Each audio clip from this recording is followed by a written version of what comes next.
Iniciamos. Entonces, el webinar hoy día vamos a tener un conversatorio bastante importante, bastante interesante también, porque vamos a hacer un análisis con respecto al monitoreo de CO2 y el contexto de pandemia. Antes que nada, quisiera agradecer al soporte técnico de la empresa y también a la empresa, la cual me ha apoyado y nos ha apoyado en la parte técnica de la prevención de COVID-19. Nosotros lo venimos trabajando desde abril del 2021, más de un año antes que se hagan las modificatorias con respecto al tema de monitoreo CO2 y prevención. Bueno, nosotros distribuimos la marca Aranet, que es una marca de monitor de CO2 que ya tiene bastante tiempo en el mercado, más de 10 años, y es que la COVID-19 nos ha traído insumos que en nuestro botiquín normal como empresa e incluso en casa o centro médico no lo teníamos en cuenta a pesar que ya existían.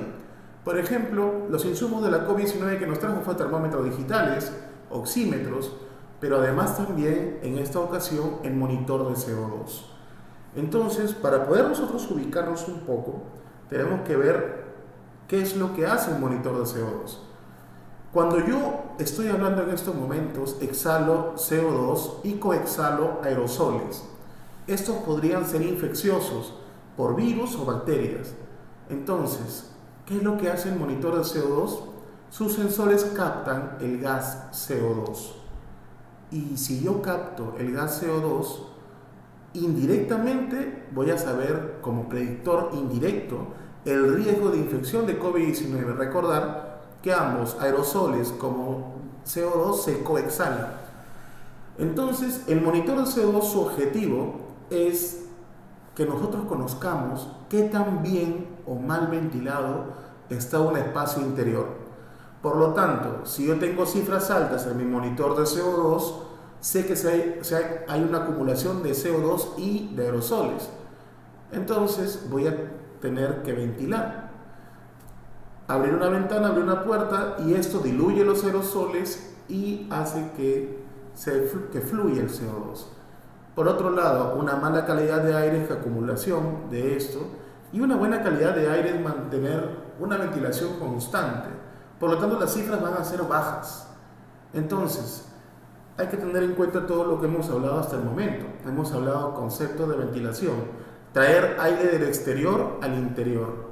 Aerosoles es el medio de transporte de las partículas infecciosas, pero no solamente eso, además también material particulado que ya conocemos y lo vamos a ver después. Entonces, esta es la forma de prevención más importante para la COVID-19 y apoya la ventilación. Recordar que el medidor de CO2 o el monitor de CO2 va a captar CO2. No me voy a captar ni virus ni bacterias, no me da una cantidad, pero yo al saber la cantidad de gas de CO2, indirectamente voy a saber el riesgo de infectarme de COVID-19.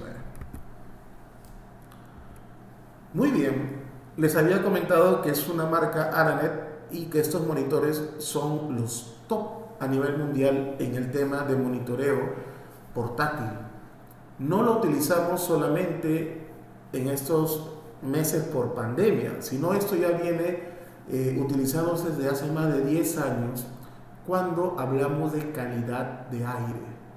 Entonces es un tema probablemente nuevo en nuestro país y en Sudamérica, pero en Europa y otros países occidentales esto ya expande el día desde hace más de 10 años. Prueba de esto es que la Biblioteca de Toronto, la Biblioteca Pública de Toronto, ya cuenta con ellos. Vamos a ser muy precisos. Desde finales de 2020, esto ya se usa para conocer la ventilación de un espacio encerrado. Vemos que otras bibliotecas a lo largo de Estados Unidos, Europa, adquieren estos equipos. Y es que no se necesita mayor especialidad para realizar un monitoreo de CO2. Y esto desde ya quisiera dejarlo bien claro. Empresas incluso ya lo tienen en sus oficinas. Pramat, desde el abril del año pasado, comenzó a visitar empresas que les interesó el tema de ventilación y monitoreo de CO2 porque los habían escuchado antes. En esta ocasión, por ejemplo, estamos visitando una petrolera ¿no? Y viendo el tema de calidad de aire en interiores. Nos permitieron incluso visitar algunas plantas y comenzar a hacer monitoreos en sus camionetas. Esto iba a evitar también gastar tiempo y dinero en EPPs que no les iba a servir, en planes de prevención que no les iban a servir. Me decía el doctor, pero que yo no puedo modificar a veces todo, pero ustedes tienen políticas internas que les ayudan a mejorar. El médico ocupacional también se involucró mucho con el tema. Entonces vemos que los viajes eran más seguros, porque antes había una limitación en aforo, si bajamos las lunas de los carros. Luego en pesca exportación también tuvimos una llegada muy comprometida. Ellos en sí comenzaron a adquirir el tema de monitores de CO2 de parte nuestra y nosotros nos permitíamos hacer monitoreos tanto en reuniones como en este pequeño auditorio que de por sí está muy bien ventilado y lo van a ver en las cifras. Vamos a hablar un poco de las cifras. Yo sé que cada uno de ustedes ya tiene la normativa de ventilación peruana, entonces hablamos de cifras, digamos, en espacios exteriores de 400 a 600 partes por millón de CO2, está dentro de lo normal. Y luego de 700 a 800, 850 sería mi límite de advertencia. Más de 900.000 hacia arriba es un riesgo de infección, no solamente de COVID-19, sino de otras IRAs, otras infecciones respiratorias altas. Vemos la cifra de 596 partes por millón en este auditorio, donde van a contar casi más de 20 personas. Entonces es importante tener en cuenta muchos factores, pero esto es un dato objetivo con respecto al tema de ventilación. También trabajamos con algunas instituciones y estas instituciones sobre todo trabajamos en la parte odontológica, porque el odontólogo tiene el mismo riesgo que un médico de UCI, que un anestesiólogo que va a intubar a un paciente con infección respiratoria. Entonces no solamente hablamos de COVID-19, sino de la gran mayoría de infecciones respiratorias.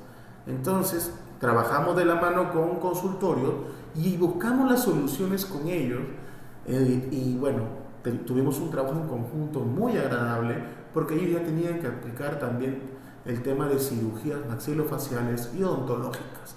Como ven, 660 es una cifra bastante buena para un consultorio que previamente había tenido paciente con acumulación de aerosoles que fueron llevados por un extractor de aire. También, además de visitar clínicas, diferentes centros médicos, comenzamos a dar charlas en el tema de prevención. ¿Y cuánto mide el coronavirus? El virión mide 0.1 micras. Entonces, es muy pequeñito. ¿Y qué significa que sea muy pequeño? Que el tamaño de las partículas van a tener dianas en el cuerpo. Estos objetivos, principalmente la parte de alergenos, polen, polvo, van a la nariz y la faringe. Mientras que 2.5 va un poco más abajo a tráquea, bronquios, de una micra va hasta bronquiolos, y el coronavirus, que es pequeñito, 0.1 micras, pasa todos estos peajes y llega a la unidad funcional del pulmón llamado alveolo. Esta gráfica yo la utilizaba para capacitaciones en el año 2021. Sí, entonces hablamos de un virus ancestral que nació en Wuhan, en China, y se nos hacen conocido muchas de las variantes que vemos acá, incluyendo la Delta y Omicron. Y vaya que Omicron sí tuvo alta contagiosidad y mutaciones, mientras que Delta todavía sigue existiendo a nivel mundial, y luego vamos a entender la importancia de ese tipo de conversatorios y de prevención. Pero Omicron se especializó con variantes que sí hemos escuchado, BA1, BA2, BA5, BA4, y desde hace 2 meses yo uso la siguiente gráfica, no solamente para concientizar, sino para entender la gravedad del asunto. Todos los involucrados, personal de salud, ingenieros químicos, entienden esto a continuación y quisiera que ustedes lo tomen en cuenta.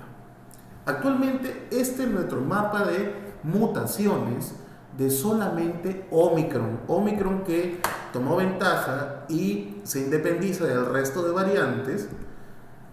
Tienes este mapa de mutaciones. Entonces, tenemos BA1, BA2, BA5 y BA4 se especializaron, pero por otro lado también.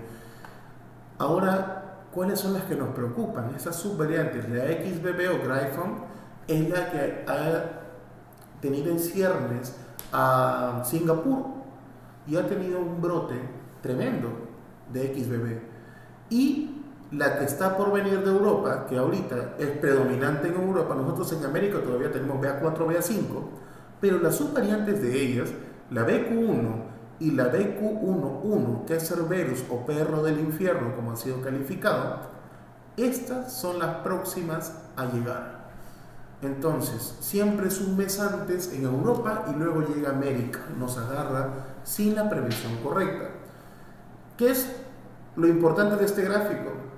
Vamos a hacer una analogía como si fueran las Olimpiadas de la COVID-19, porque tenemos subvariantes de Omicron BA5 compitiendo entre ellas, igual que la XBB, igual que la Delta y las demás que todavía existen, para poder ver quién es la que va a predominar en esta ocasión durante la pandemia. Entonces se dan cuenta de la importancia de conocer normas de prevención que no son específicas para cada una, sino que me ayudan para todas ellas. Muy bien, entonces que en estos momentos en la página iban a encontrar que el contacto con una superficie contaminada tiene una posibilidad de menor de 1 entre 10.000 de infección. Me voy a infectar de COVID-19 por no limpiar mi escritorio, por no limpiar mi celular, menor de 1 en 10.000. Eso quiero que lo tengan en cuenta. Mientras que la evidencia de transmisión por el aire crecía, y es así que 10 científicos, entre ellos químicos atmosféricos, que impulsaron el tema de monitoreo de CO2, entre ellos el maestro José Jiménez, esto comenzó la transmisión por aerosoles de manera dominante como la mayor frente a otros métodos de contagio. También a larga distancia, infecciones en hospitales con mascarillas quirúrgicas.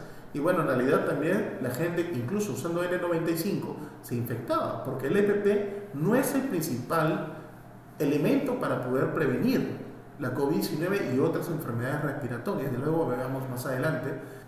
Muy bien, las 4 olas.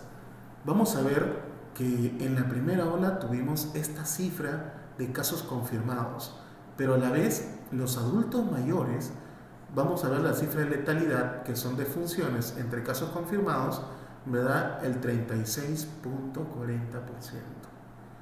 La segunda ola, de 1 de noviembre de 2020 al 23 de octubre de 2021, encontramos más de 1.200.000 confirmados en el Perú. Adultos mayores de 60 años fallecieron 212.352 casos confirmados y fallecieron el 36.37% de letalidad. 24 de octubre de 2021 al 30 de abril de 2022, confirmados 1.300.000 casos. De adultos mayores confirmados 159.000 casos. Y la letalidad fue de 5.73. Ojito, 5.73 entre octubre y el 30 de abril del 2022. Entonces, comparado con el 36.37 del 2021, antes de octubre del 2021, vemos que hay una diferencia. ¿Qué es lo que creen que ustedes que pasó? Comenzó la vacunación en el Perú, que aproximadamente fue febrero del 2021. Entonces, hay una diferencia sustancial. Ojo para los que son antivacunas o no quieren vacunarse. Quiero que ustedes vean lo que esto influyó en cuanto a la letalidad. Nosotros somos números. El que habla, la persona que está dando soporte a esa transmisión, ustedes que están viéndome. Entonces todos somos números, todos somos estadísticas. Muy bien, entonces esto hace que, bueno, bienvenidos a la gente que va entrando. Esto hace que hay una diferencia sustancial. Entonces, la vacunación hizo esto. ¿Pero qué pasó? Tenemos una cuarta ola que inició en 1 de mayo de 2022 y sigue hasta la fecha con los datos, con 568.000 casos confirmados azota siempre al adulto mayor, 93.000 casos. Ojo, adultos entre los 30. Yo quiero que ustedes vean edades y que esto lo traspolen a su oficina. ¿Cuántas personas de 30 a 60 años tengo en oficinas? ¿Cuántas personas mayores de 60 años tengo en oficinas? Entonces, vemos que la tasa de letalidad bajó a 3.34%. Pero ojo, no es que haya menos confirmados. Lo que pasa es que dejamos de ser muy rigurosos en el tema de las pruebas.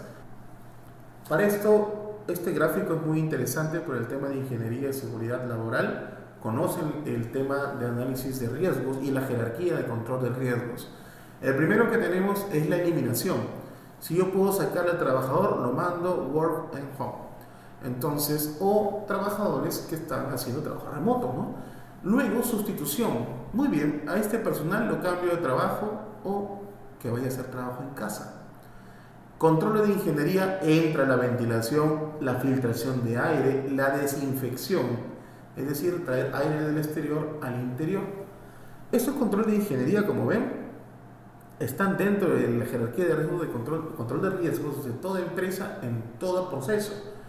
Controles administrativos, muy bien, lunes, miércoles y viernes vienen 20 personas, martes, jueves y sábado vienen otras 20 personas. Menos tiempo juntos, más distancia, comenzar el tema de higiene.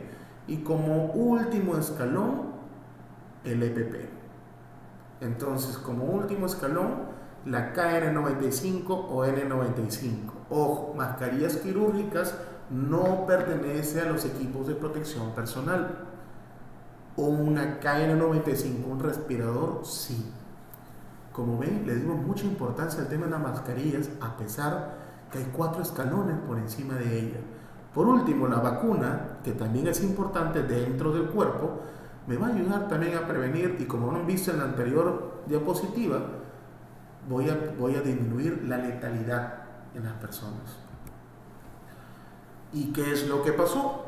Comenzamos a vacunar y hasta el momento, 17 de noviembre, tenemos una cobertura de primera dosis 93.90% en el Perú.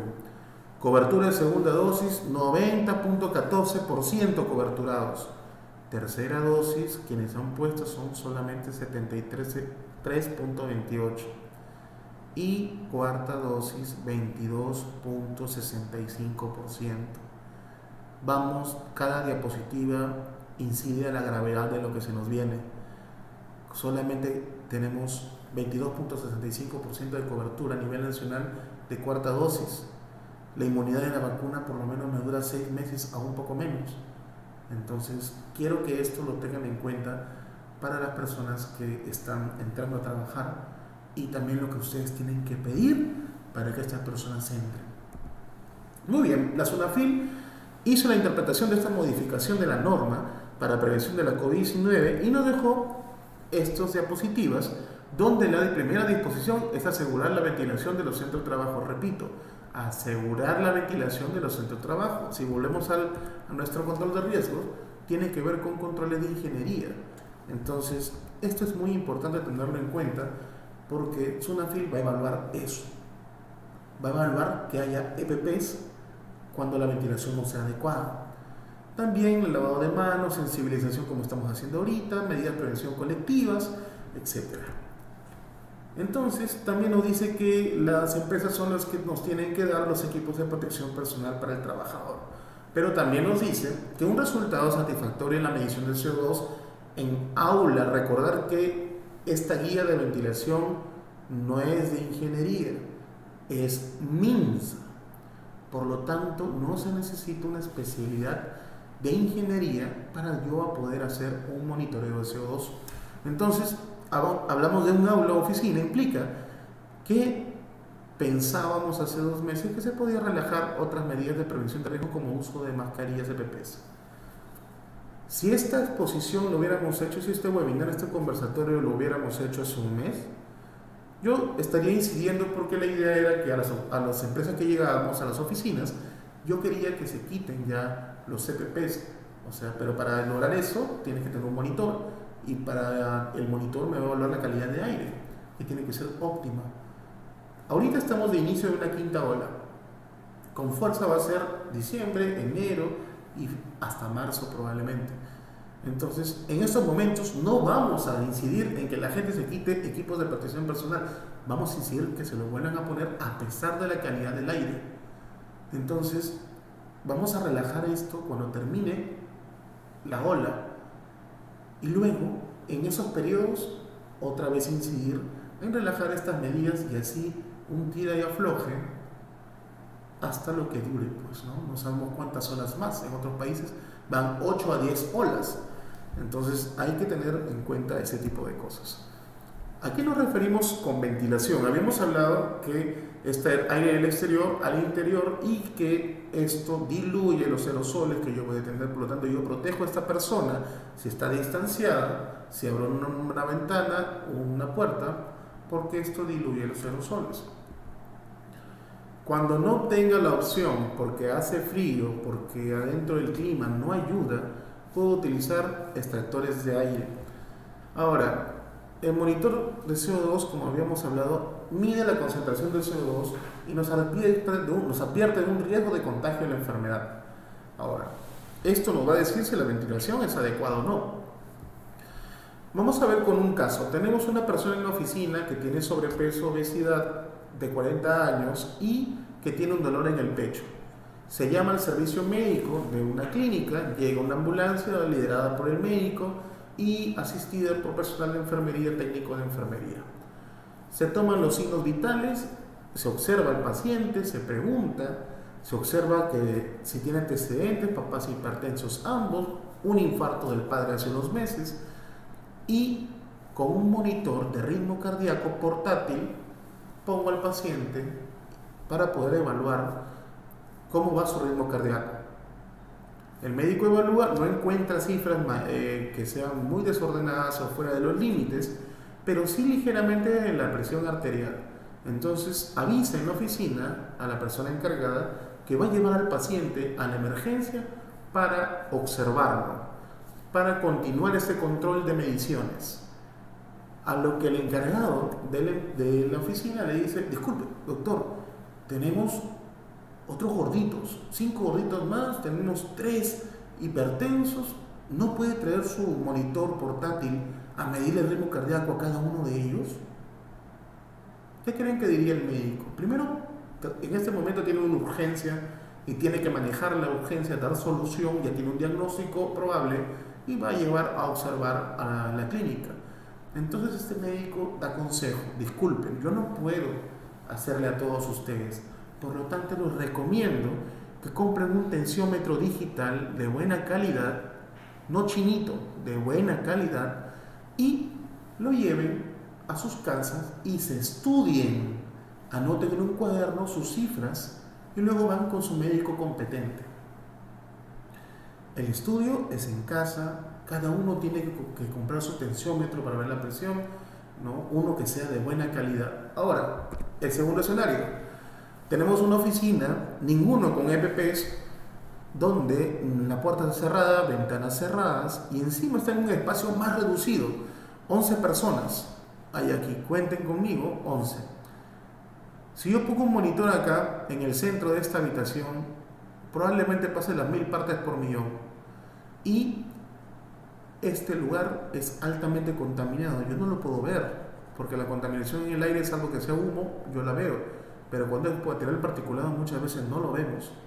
Entonces vemos un lugar hacinado de gente, pasa el médico ocupacional por ahí y dice: uy, tenemos que solucionar este punto. Habla con el ingeniero y el ingeniero le dice: según Sunafil, nosotros podemos adquirir un monitor de CO2, pero también me dice que podemos encargar el servicio de monitoreo por medio de una empresa. Lo más rápido y tal vez menos costoso es traer al personal de esta empresa. Viene el personal y hace el monitoreo, y si es un personal competente en COVID-19, ojo, porque el tema de monitoreo CO2 es de hace muchos años, pero si sabe cómo actuar y dar las soluciones competentes para la pandemia, tiene esa experiencia desde 2020, 2021, genial. Entonces les va a decir: ¿saben qué? Este lugar, la solución es esta y la otra, se dan la mano, todo perfecto, pero el médico le dice: disculpe, antes que se vaya, tengo otros puntos. donde también hay la misma cantidad de gente. Puede ir a hacer los monitoreos. Si es un personal que va a pensar de manera ética, le va a decir, disculpe doctor, yo con mi monitor, yo ya le hice el trabajo en un punto. Y según la norma, según la guía de ventilación del MINSA, me dice que tengo que hacer 2 tomas en 2 momentos distintos de una rutina de trabajo. Cuando hablamos de rutina de trabajo, hablamos de 8 horas, ¿no? Entonces, yo le he hecho un diagnóstico situacional en el momento. Entonces, y le solucioné. Para otros estudios yo le puedo cotizar cuántos puntos más. Pero yo le recomiendo que se compre su monitor de CO2, haga su propio estudio y luego nos llama, porque nosotros somos expertos colocando extractores de aire, modificando estructuras, tenemos ingenieros que modifican todo esto. Entonces quería que se haga esa analogía para ver, donde hay un registro de observación del paciente, sí, registro de observación del lugar también, tenemos máquinas que ayudan para ver el tema de medición, sí, en uno es un monitor cardíaco y el otro es un medidor de CO2. Tenemos un diagnóstico situacional, por supuesto, de ambos casos y darle las soluciones del momento. Esas soluciones son importantes, pero vamos a incidir en una cosa. Yo no puedo dejar de adquirir un monitor de CO2 porque mi estudio no es transversal. No llegué y hice el estudio situacional nada más, sino la bioseguridad es progresiva, es longitudinal, es no estática, porque sin un estudio longitudinal hay intercurrencia de rutina. ¿Qué pasa si en oficina de estos 11 ingresan acá 5 personas más? Y no estuvo la persona que contratamos para hacer el tema de monitoreo. Entonces, ahí es cuando entra en importancia esto. Los escenarios también cambian. Como ven el aforo, hemos tenido una primavera típica. Vamos a tener un verano aparentemente fuerte. Entonces, el factor del viento, el clima, el aforo, la contaminación ambiental. Una cosa es que yo trabaje en lugares altamente contaminados y otra que yo trabaje cerca del bosque, cerca del campo. La predisposición a enfermedades fuera del trabajo. Yo no puedo controlar lo que el trabajador hace fuera.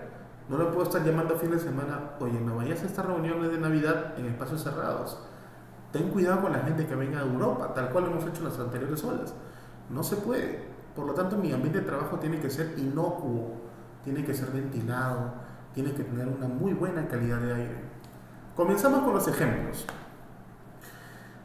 Las mediciones que he hecho han sido desde hace abril del 2021 y informes, casos, tenemos para ahondar mucho, pero ustedes me escriben al correo o al número que luego voy a dejar o a la empresa y podemos concertar una videollamada o una visita técnica en la región norte para evaluar cómo son sus lugares. ¿Por qué?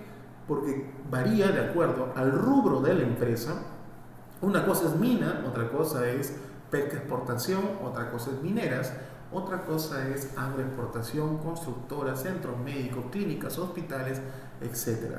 Entonces, bueno, no puedo decir en dónde fue esto, pero cuando entré habían 800 partes por 750 partes por millón, lo cual dentro estaba bien. Y al momento hubo una reunión. Esta es una oficina que adyacente tenía un auditorio y en ese auditorio iban a hacer una videollamada, una conferencia por videollamada con otro país y habían 30 personas que iban ingresando. La reunión comenzaba a las 11 de la mañana. Vean cómo, sin que ustedes hayan estado ahí, van a ver por esta gráfica que cuando yo tengo el monitor Aranet, lo pone en el celular, en la tablet, en un televisor donde haya Bluetooth, entonces voy a tener estas cifras. Va entrando la gente, aumentan las cifras y 11 de la mañana que ya están sentadas comienzan a exhalar, ojo, todos con EPPs, hablamos de KN95, algunos con mascarilla quirúrgica. Yo dejé en el centro de ese auditorio el monitor, pero por la importancia de la reunión me tuve que retirar y todo, sobre todo por el lado de salvaguardar la privacidad. Entonces yo estaba del otro lado con mi tablet registrando todo eso. ¿Se imaginan en qué momento yo iba a tocarle la puerta y de repente interrumpir y tuve que estar ahí? mientras que la gente se contaminaba lamentablemente, y esto no era la primera reunión. Habían tenido reuniones así, tienen reuniones así 2, 3 veces por semana. Entonces, aquí llegaron 4.000 partes por millón y su mayor, durante la reunión, su mayor cifra fue 4.045 partes por millón. Recordar que el porcentaje en este caso sería más de 10% del aire, de la contaminación que está en el aire, ha salido de los pulmones de cada una de las 30 personas que están dentro. ¿Se imaginan una secretaria que llega a dejar algo, entra y está inhalando lo que 30 personas ha exhalado? Y si una de ellas tiene influenza COVID y no, esta secretaria, no hay ventilación y no entró con el EPP adecuado, se va a contaminar. Y el EPP incluso se va a saturar y se va a contaminar. Entonces, esa es la razón por qué muchos médicos, enfermeros, bueno, personal de salud se infectaba a pesar del EPP. No fallaba el EPP, sino fallaba las horas, la saturación del EPP y a la vez también la mala ventilación. Continuaba la reunión y aquí di un aviso por medio de WhatsApp por el que estaba dentro y ven estas puntitas que son como dientes de tiburón. Esto significa que comenzaron a ventilar y tenían 3 ventanales gigantes, pero como son 3 ventanales y recién lo abren, es complicado sacar todo este aire contaminado de buenas a primeras. Va a haber un tiempo, va a haber un lapso. ¿En qué momento o a qué hora creen que terminó la reunión? Perfecto, 12 del día. Termina la reunión y la gráfica es muy explícita, ¿no? Baja completamente. Pero miren, 12 y 5 todavía seguía probablemente en 1800, lo cual es altísimo riesgo. Entonces demora en hacer todo esto. Siguiente gráfica y siguiente caso. Esto fue un un consultorio odontológico. Este consultorio odontológico, el consultorio sellado, donde está la silla del odontólogo, y yo fuera con mi tablet, porque ya habían atendido 2 pacientes y estaba el odontólogo y su asistente. De inicio, en la sala de espera, ven que el lugar es ventilado. Hay unas como dientecitos de tiburón. Esto se va elevando y miren cómo está, de 600 a 700 partes por millón, lo cual está dentro de lo normal. Y luego el monitor entró al consultorio. Se eleva a 1032 partes por millón. Como les dije, el personal de odontólogos en sí tienen el mismo riesgo de un médico UCI, anestesiólogo o intensivista, museólogo, que intuba. Entonces tenemos todo ese tipo de riesgos, todo eso que tenemos que analizarlos y que en ese momento pude dar la solución en el tema. Otro ejemplo más. Este es un ejemplo internacional en Estados Unidos en un colegio. El día 15 de octubre se abren 3 ventanas por 15 centímetros de apertura. Recordar que en Estados Unidos en algunos lugares hace frío. Si estamos en Piura tenemos un frío, pero que si estamos en Lima es más frío. Si estamos en la sierra ya entenderán, ¿no? Entonces incluso nieve. Entonces de 700 partes por millón pasó la clase y se eleva a 1000 partes por millón, con 15 centímetros, 3 ventanas, el 15 de octubre del año 2021. A las 11 de la mañana, aproximadamente, van a tener que disminuir un poco porque la persona avisa, está contaminada. A niveles de 11 de la mañana, ¿qué creen que pasó por aquí? Entre las 11 y las 12 del día. Esto se llama recreo. Y el recreo me trae que automáticamente el CO2 baja a menos de 600 partes por millón, lo cual es óptimo. Regresan del recreo del almuerzo y sube de nuevo. Y sin haber yo estado en esta aula en Estados Unidos, sé que acá hay ventilación.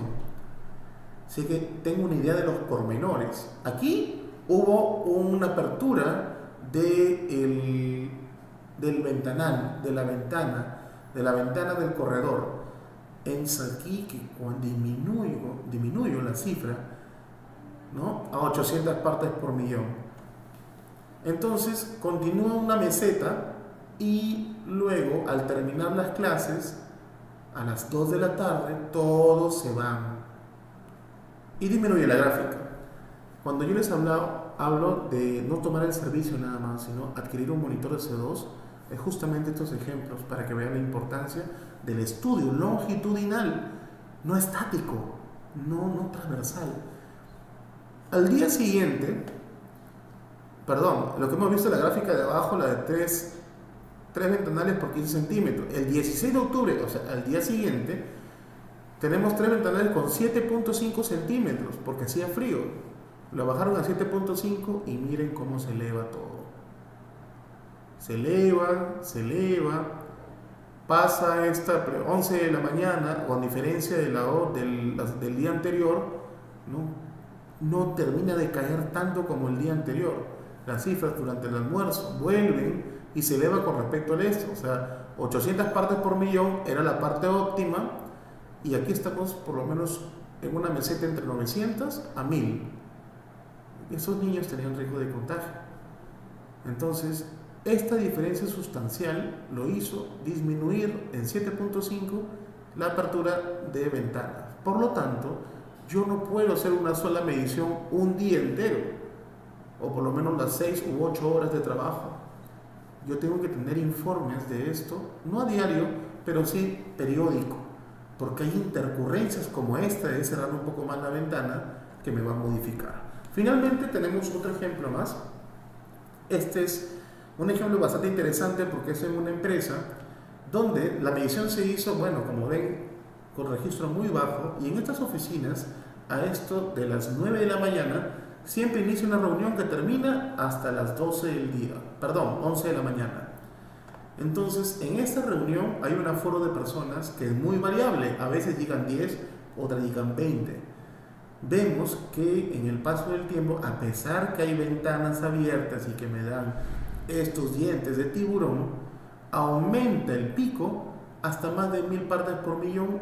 Luego ellos otra vez disminuyen el aforo o modifican o aperturan más ventanas y miren cómo tratan de mantener por lo menos a 900. Cae al mediodía, todos se van a almorzar. 1 de la tarde regresa un poquito de gente y luego tienen otra reunión a partir de la 1:30 a 3 de la tarde donde terminan y todo el mundo se va. Eso fue día 1. El día 2 a las mismas horas, miren los registros, están súper altos. Aquí mi registro máximo fue 1000 tantos partes por millón. Aquí mi mínimo fue 1000 partes por millón.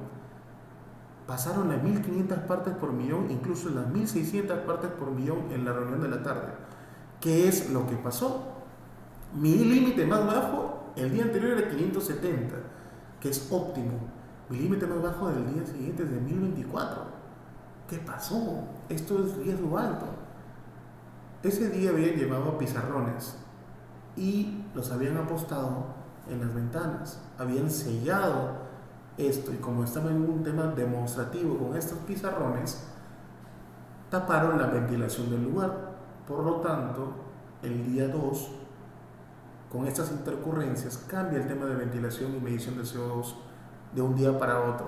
Es decir, los que no se enfermaron el día 1 se van a enfermar el día 2. ¿Se imaginan todas estas personas sin mascarilla? Por eso es un estudio longitudinal, por eso la adquisición. Finalmente vamos a ver un símil en las cifras. Tener cifras de 600 partes por millón ya es una ciudad, por ejemplo, es el aire de una ciudad medio contaminada. Aire del Mauna Loa, que es uno de los 5 volcanes más activos del mundo, está en los 400 partes por millón a pesar de tener un tema de volcán emisiones de CO2. Pero aquí vemos diferentes escalas. Por ejemplo, en la más alta, 8000 partes por millón de CO2 es el aire de un submarino. Mientras que 5000, mira, ya por Ocean, IOS, todos estos entes, ¿no? Califican ese tema, porque no desde ahorita, sino desde antes. Una habitación con pobre ventilación normalmente te da 4000 partes por millón. Estos son símiles con respecto a lo que podemos tener en una empresa. Luego hay niveles más altos donde comienzan temas de intoxicación, náuseas, pero acá hay una palabra, a partir de los 1500 partes por millón a las 2.500 partes por millón, hay una disfunción cognitiva. La gente de medicina ocupacional principalmente ha escuchado del síndrome del edificio enfermo. La acumulación de CO2 disminuye mi atención, disminuye mi parte cognitiva, hace que yo entienda menos, me da sueño, me da dolor de cabeza. Y esto lo encontramos en el ambiente laboral comúnmente. Finalmente, bueno, sabemos ahorita tener en cuenta los límites sin ir a la guía, porque ustedes ya tienen la guía en sus manos. El riesgo es a partir de las 600, más o menos una advertencia, no hablemos de riesgo sino advertencia. De las 800 para arriba ya es un riesgo límite de infección. Bueno, ¿por qué este monitor está por sobre otros? Porque este monitor portátil tiene una tecnología ENEDIR, que es un infrarrojo, que tiene una alta sensibilidad. Muchos de los otros monitores miden más que nada la humedad y lo ponen en segundo lugar el CO2. Este es netamente un captador de CO2. Por eso es que a nivel mundial es muy vendido y la gente lo adquiere sin necesidad de máxima especialización. Todos podemos ventilar. La guía está muy entendible, es de Minsa para que lo puedan hacer profesores, médicos, personas de a pie, ingenieros, todos lo pueden manejar. En cada espacio público a la larga vamos a tener monitores de CO2. Esto ya en Europa es norma. Finalmente la empresa también distribuye EPPs. Hemos trabajado mucho con la marca Moldex y con 3M el tema de las Aura, que han tenido mucha pegada también en Estados Unidos, y que la revista Times hace unos días ha hablado sobre los beneficios de esta, ¿no? Bueno, mi nombre es Víctor Manuel Bengolea Benítez, me pueden encontrar en LinkedIn principalmente, me pueden hablar por ahí y ahondamos el tema según el rubro de su empresa, porque no todos son iguales. Operario de pesca se contagia de manera distinta a operario de agro, igual que operario de mina, y estas experiencias ya la tenemos ya casi 2 años para servirle a ustedes en cómo implementar el tema de monitoreo CO2 de manera adecuada. Les dejo mi correo, mi número y estoy atento a sus comentarios y preguntas.